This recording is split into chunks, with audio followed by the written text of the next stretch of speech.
9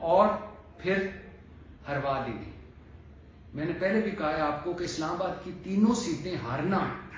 انہونی بات ہے. گجرات ہارنا تحریک انصاف کا انہونی بات ہے. جیلم ہاری ہوئی مسلم لیگ جیت گئی, اور سیالکوٹ ہاری ہوئی مسلم لیگ جیت گئی, اور سیالکوٹ ہاری ہوئی مسلم لیگ جیت گئی, لاہور ہاری ہوئی مسلم لیگ جیت گئی. عمران خان کا رد عمل آیا ہے جی اس پہ, ان الیکشنز پہ انہوں نے اللہ کا شکر ادا کیا ہے, اور بیرسٹر گور بتاتے ہیں کہ عمران خان تمام سیاسی صورتحال سے آگاہ تھے, کیونکہ آپ کو میں پہلے ہی بتا چکا ہوں کہ عمران خان کو ایک تو 11 ٹی وی چینلز جو ہیں ان کی سہولت ہے, جن میں ایک پی ٹی وی اور باقی 10 انٹرٹینمنٹ چینل, اور پھر ساتھ ساتھ ایک انگریزی اخبار بھی ہے. عمران خان نے شکر اللہ کا ادا کیا ہے اس جیت پر, اس فتح پر, اور عمران خان نے کہا ہے کہ اس جیت کو غلامی نامنظور کے نام سے ہم منسوب کرتے ہیں. کارکنوں کا شکریہ, اور بلا شبہ پاکستان تحریک انصاف کے کارکنوں کو مبارکباد دینی چاہیے کہ جنہوں نے پچھلے 2 سال کے مشکل ترین حالات کے باوجود, یعنی کپتان ان کا جیل میں تھا, ٹیم اے بھی ان کے ساتھ نہیں تھی, بی بھی نہیں تھی, سی بھی نہیں تھی, بلکہ سی, اگر سی چلو کہہ لیں, سی ٹیم, کپتان جیل میں, لیول پلینگ فیلڈ تھی نہیں, بلہ چھن چکا تھا. شکریہ فائز عیسیٰ قاضی بینچ کا کہ بلہ چھن چکا تھا, اور اس کے باوجود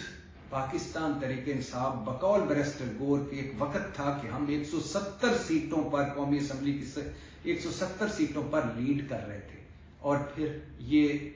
گھومتی گھماتی 100 پر آ گئی. مسلم لیگ نون والے حیران و پریشان ہیں کہ ہو کیا گیا ہے. وہ نواز شریف صاحب کی ریلیفوں بھری واپسی, گارنٹی بھری واپسی اور رسک فری واپسی, وہ نواز شریف کی پروٹوکول بھری واپسی, وہ نواز شریف صاحب کی میراتھن واپسی کے پورے میڈیا میں ان جشن تھا کہ جس دن نواز شریف واپس آ رہے ہیں, اور وہ ان کے وفاقی حکومت, صوبائی حکومت, انتظامیہ اور پولیس کے سلوٹ, وہ عدالتوں کا ریلیف پہ ریلیف, تاحیات نااہلی ختم کرنا, اور پھر اتنے اشتہارات اور اتنی یک طرفہ کمپین چلائی گئی کہ جیسے میاں محمد نواز شریف صاحب کو ایک طرح سے وزیر اعظم سمجھ لیا گیا تھا. لیکن 8 فروری آئے اور سب کچھ بہ گیا. اب پھر سے بھٹو اور ضیاء اکٹھے ہو رہے ہیں. ایک بار پھر پی ڈی ایم, جس کا ہم 16 مہینے کا تلخ تجربہ, بھیانک تجربہ, ڈراؤنا تجربہ بھگت چکے ہیں, وہ پی ڈی ایم پھر سے بننی جا رہی ہے. ہاں ایک ہے کہ زرداری صاحب اپنی گیم میں لگے ہوئے, وہ آزاد امیدوار خریدنے لگے, گو کہ اس بار تحریک انصاف اور عمران خان کے ووٹ لے کر جیتنے والے جو آزاد امیدوار ہیں, وہ جب کہیں جائیں گے تو ان کا حلقوں میں جانا مشکل ہو جائے گا. لیکن پھر بھی یہ منڈی ہے, یہاں انسان نما جانور بکتے ہیں, عہدے پر, لالچ پر, خوف پر, ڈر پر, اور بکیں گے. وہ کہ بیرسٹر گور کہہ رہے ہیں, عمران خان کہہ رہے ہیں, تحریک انصاف والے کہہ رہے ہیں کہ کہیں نہیں جائیں گے, لیکن میری اطلاع ہے کہ 20 سے 25 لوگ ایک اڑان بھرنے کو تیار ہیں. صورتحال بڑی ہی دلچسپ ہے, اور اس دلچسپ صورتحال کو عالمی میڈیا ایک عجیب و غریب کہہ رہا ہے کہ یہ عجیب و غریب انتخابات ہیں, مینڈیٹ چوری کیا گیا ہے, عالمی میڈیا کہہ رہا ہے, اور بہت سارے سوالات اور تحفظات اٹھا رہا ہے. تحریک انصاف کی کور کمیٹی کا اجلاس بھی ہو چکا ہے, صورتحال کا جائزہ لیا گیا, حکومت سازی پر غور کیا جا رہا ہے. گو کہ جو حالات ہیں اور جس 9 مئی جو ہو چکا ہے, اس کے بعد مجھے نہیں لگتا کہ تحریک انصاف اکیلی, ویسے بھی حکومت بنانے کی پوزیشن میں نہیں, اگر سارے کے سارے کہیں بھی نہ جائیں پھر بھی اکیلی حکومت نہیں بنا سکتی, اور پیپلز پارٹی یا مسلم لیگ نون ان کے ساتھ ملے گی نہیں, ایم کیو ایم ان کے ساتھ آئے گی نہیں. لہذا مرکز میں, ہاں مرکز میں مضبوط اپوزیشن ہوگی عمران خان کے ممبران کی, تحریک انصاف کی. کے پی میں کوئی مقابلہ ہی نہیں, ہو ہی نہیں سکتا, کیونکہ کے پی میں کوئی اس قابل ہی نہیں ہے کہ چیلنج کر سکے. کے پی نے, خیبر پختونخوا نے اپنی تاریخ میں سب سے بڑا مینڈیٹ دیا ہے تحریک انصاف اور عمران خان کو, تو کے پی میں عمران خان کی حکومت بنے گی. پنجاب میں مسلم لیگ نون, حالانکہ 2-3 سیٹوں کا فرق ہے, لیکن پنجاب میں وہ مینج کر جائیں گے ایسا لگ رہا ہے, کیونکہ یہ پہنچے ہوئے بزرگ ہیں, پنجاب اپنے ہاتھ سے گنوائیں گے نہیں, پنجاب میں مینج کر جائیں گے, پنجاب میں ان کی حکومت ہوگی, سندھ میں پیپلز پارٹی کی ہوگی، بلوچستان میں مخلوط ہوگی، اور مرکز کا جوڑ پڑا ہوا ہے۔ اور تحریک انصاف نے یہ بھی مطالبہ کیا کہ عمران خان کو فوری طور پہ رہا کیا جائے، ہم سے سیاسی ڈائلاگ کیا جائے، ہم سے جو غلطیاں ہوئی ہیں ان کو درگزر کریں، اور جو ہمارے ساتھ ہوا ہے ہم ان کو درگزر کرنے کو تیار ہیں، لیکن اب آگے بڑھے۔ اور یہ بتاتا چلوں کہ نواز شریف اور اسد علی زرداری کی ملاقات ہونے جا رہی ہے، اس سے پہلے والی گلے شکووں والی ملاقات ہو چکی اور ہونے جا رہی ہے، اور یہ ملیں گے، اس کے علاوہ چارہ ہی کوئی نہیں، کیونکہ ان کو پتہ ہے ان کے سامنے عمران خان ہے، جس کے جو جیل میں ہے، سلاخوں کو پیچھے ہے، جس کے پاس سی ٹیم ہے، جس کے پاس سیاسی سپیس بھی نہیں ہے، جس کے پاس بلہ بھی نہیں ہے، مگر اس کے باوجود چونکہ یہ مقبولیت لیس ہیں، اخلاقی برتری لیس ہیں، پرفارمنس لیس ہیں، لہٰذا ان کو عمران خان ان کے اعصاب پر سوار ہے، اور یہ اکٹھے ہوں گے پھر سے۔ اور میں دعا کرتا ہوں کہ یہ اکٹھے ہوں، مگر اس طرح نہ ہوں جس طرح پی ڈی ایم میں ہوا، 90 وزیر، ریکارڈ مہنگائی، ریکارڈ بے روزگاری، ریکارڈ غربت، اور ملک اور قوم کا سوا ستیاناش۔ سنا جا رہا ہے کہ نواز شریف وزیر اعظم نہیں بنیں گے، لیکن کچھ بھی ہو سکتا ہے، کیونکہ یہ اقتدار ان کا اوڑھنا بچھونا ہے، کچھ بھی کر سکتے ہیں۔ اور یہ بھی بتاتا چلوں کہ جو پاکستان تحریک انصاف کے لوگ عدالتوں میں گئے ہیں، ان کے پاس اتنے ثبوت ہیں کہ سارے کہہ رہے ہیں کہ 51 سیٹیں، اور اگر ان کو ایک محفوظ ان کا تجزیہ کیا جائے تو 40 سیٹیں ایسی ہیں کہ جن میں دوبارہ یہ تحریک انصاف کو مل جائیں گی۔ تحریک انصاف کے پلان اے اور پلان بی بھی بنایا۔ پلان اے یہ ہے کہ کسی چھوٹی جماعت سے اتحاد کیا جائے اور اس جماعت کے سمبل سے یا اس جماعت کے کور سے اگلی سیاست شروع کی جائے۔ پلان بی یہ ہے کہ کوئی ایک گروپ بنا لیا جائے، جیسے عمران لورز، تحریک انصاف گروپ یا عمران خان گروپ، اور اس گروپ بنانے کے بعد یہ تاکہ آزاد لوگ نہ جا سکیں کہیں اور۔ 10 دن ہیں ابھی جو نوٹیفیکیشن ہونی ہے، اس کے بعد 3 دن ہیں جس میں انہوں نے یہ سارا کام کرنا ہے۔ آزاد لوگوں نے کسی نہ کسی جگہ شمولیت اختیار کرنی ہے۔ اور یہ بھی بتاتا چلوں کہ آزاد جو جانے والے ہیں وہ 20 اور 25 ہیں، اور یہ تعداد اضافہ بھی ہو سکتا ہے، کم بھی ہو سکتی ہے، کیونکہ ابھی بہت سارا کام ہونا ہے، جو بہت سارا کام ہو رہا ہے۔ پیپلز پارٹی کی جو خریدنے والی ٹیمیں ہیں وہ میدان میں ہیں، مسلم لیگ نون کے جو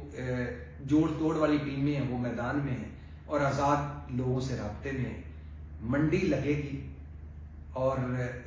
پیسے چلیں گے، عہدوں کا لالچ چلے گا، اور کوشش کی جا رہی ہے وہ کہ زرداری صاحب کا اپنا پلان ہے۔ زرداری صاحب کی خواہش ہے کہ سب سے پہلے تو میری جماعت نمبر 2 پہ آ جائے۔ میں نے آپ کو ایک مرتبہ کہا تھا نا کہ نواز شریف اکیلے دوڑ کر نمبر 2 پر آئیں گے، اور وہ اکیلے دوڑ کر پورا ان کے لیے میدان تھا نمبر 2 پہ ہیں، پہلے نمبر پہ تحریک انصاف ہے۔ تو زرداری صاحب کی کوشش ہے کہ نواز شریف صاحب کی یعنی مسلم لیگ نون کی سیٹوں سے زیادہ سیٹیں کی جائیں اور پھر پی ایم بلاول کو بنایا جائے۔ لیکن ہاؤس آف شریف وزارت عظمیٰ اور وزیر اعلیٰ پنجاب اپنے پاس رکھنا چاہتی ہے۔ بارگیننگ بڑی چیزیں ہوں گی۔ صدر کا عہدہ پیپلز پارٹی کو دیا جائے، مسلم لیگ نون سوچ رہی ہے۔ چیئرمین سینٹ، اسپیکر قومی اسمبلی پیپلز پارٹی کو دیے جائیں، اور وزارت عظمیٰ اور پنجاب کا وزیر اعلیٰ اپنے پاس رکھا جائے۔ لیکن اس کے ساتھ ساتھ یہ بتاتا چلوں کہ جو انتخابات اس مرتبہ ہوئے ہیں ان کا جو ہے کہ رجسٹرڈ ووٹرز ہیں ان کو چھوڑیں۔ ووٹ جو ڈالے گئے ہیں قومی اسمبلی میں اس بار رجسٹرڈ ووٹ تو تھے، آپ کو پتا ہے 12,78,64,635، لیکن جو قومی اسمبلی میں ووٹ ڈالے گئے اس مرتبہ وہ 5,73,87,218 تھے، اور ٹرن آؤٹ رہا 44.88، اور پی ٹی آئی اور آزاد لوگوں نے ووٹ حاصل کیے 1,88,85,895، 32.91 یعنی 33% ووٹ ملے تحریک انصاف کو۔ پاکستان مسلم لیگ 1,37,62,462، 29% ووٹ ملے مسلم لیگ نون کو، 24% ووٹ مسلم لیگ نون کو، 33% پاکستان تحریک انصاف کو، اور 24%